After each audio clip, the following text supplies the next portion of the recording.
Bonjour les amis, voilà, je vais vous présenter aujourd'hui le déshydrateur alimentaire de chez Lidl. Donc c'est le déshydrateur avec la référence SDAG250A1. Donc au prix de 21,99. Donc là on est en présence d'un déshydrateur de 250 watts de puissance. On va ouvrir. Donc on voit un moteur avec une soufflerie. Et donc ça ressemble un peu à un moteur de sèche-cheveux. Donc là on a les bacs. Donc on en a 1, 2, 3, 4, 5 bacs. Donc on peut voir tout de suite que les hauteurs sont réglables. Voilà, vous pouvez changer de cran. Ça permet de mettre des fruits, des légumes un peu plus épais. Donc on n'a qu'un seul bouton.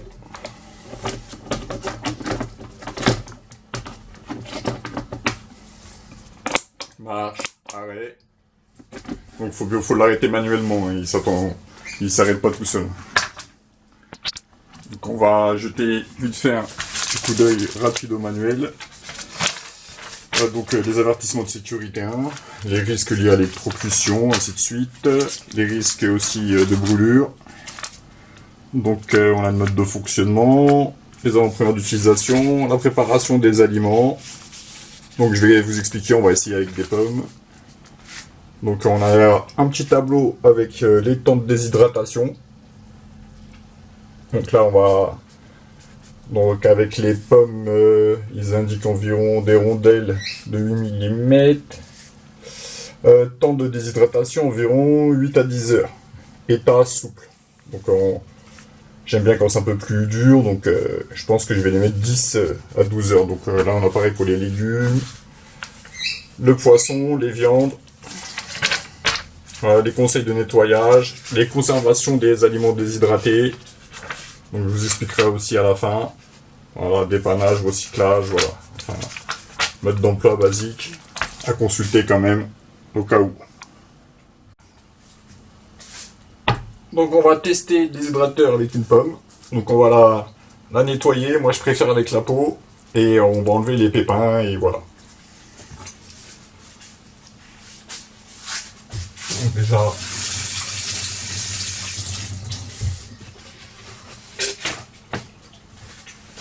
on nettoie bien la pomme. On va enlever la queue.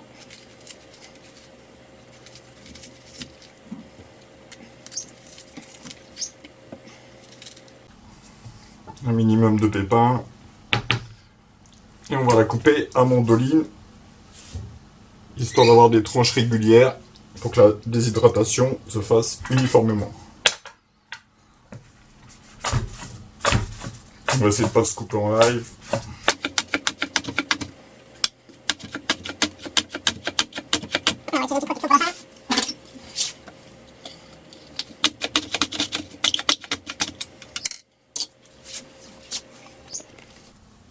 On va vérifier qu'il ne reste pas des pépins.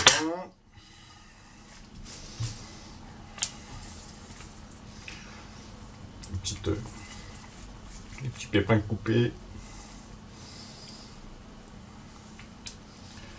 On enlève grossièrement. Bien sûr, il faut respecter, même avec les fruits, un minimum d'hygiène. Hein. Les mains propres, etc.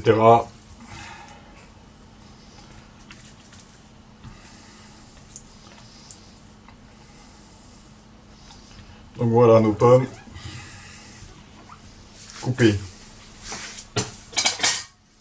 On va les disposer déjà dans une assiette.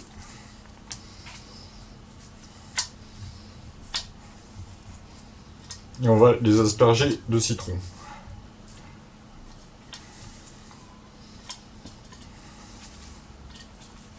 Donc le citron, c'est pour éviter que le fruit s'oxyde.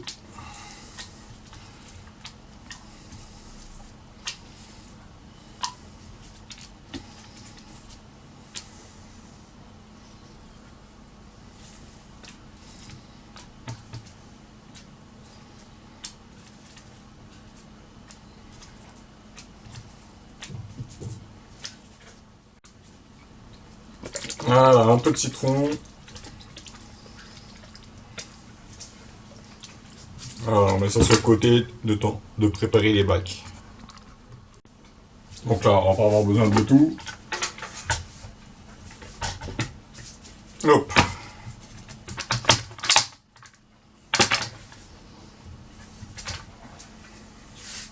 Oui, il faut disposer les tranches assez espacées, histoire de laisser assez de place pour que l'air circule entre tous les bacs.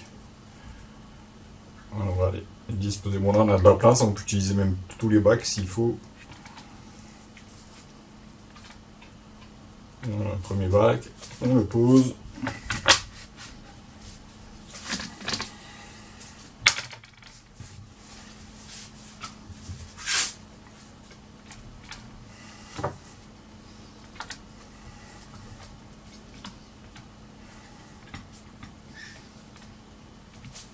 Hop. Donc là on va régler au minimum. Vous voyez, que ce soit bien emboîté, qu'il n'y ait pas d'espace.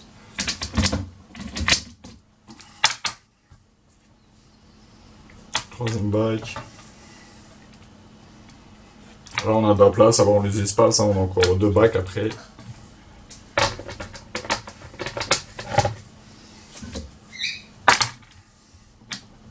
Voilà, on va mettre que deux. Là aussi, hop.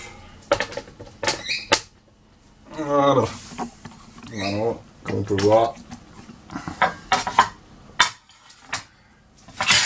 Donc on va espacer quand même. Sachant que ça chauffe, il faut laisser de l'espace tout autour, hein, pour éviter tout risque d'incendie chez vous. Voilà. Décaler. Voilà. Maintenant que c'est prêt, on ferme.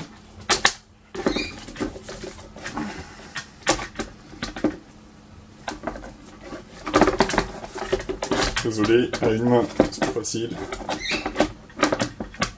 Voilà, et on met en route. Alors là, vous allez entendre, ça fait un peu de bruit quand même. Vous voyez, il y a un petit espace. C'est pas bon. Ah, voilà. Voilà, on va mettre en route. Et on va mettre un minuteur d'environ 10 heures. Donc c'est sur une minuterie à part, comme je vous l'ai dit, il s'arrête pas tout seul.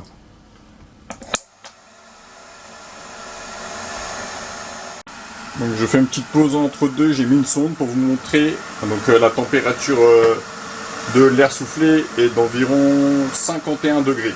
Donc si des gens veulent savoir, voilà.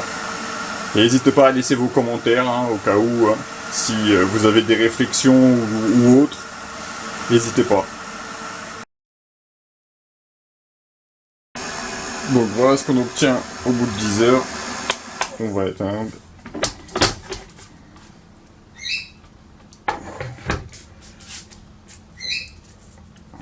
Voilà, de jolies petites chips aux pommes, bien croustillantes.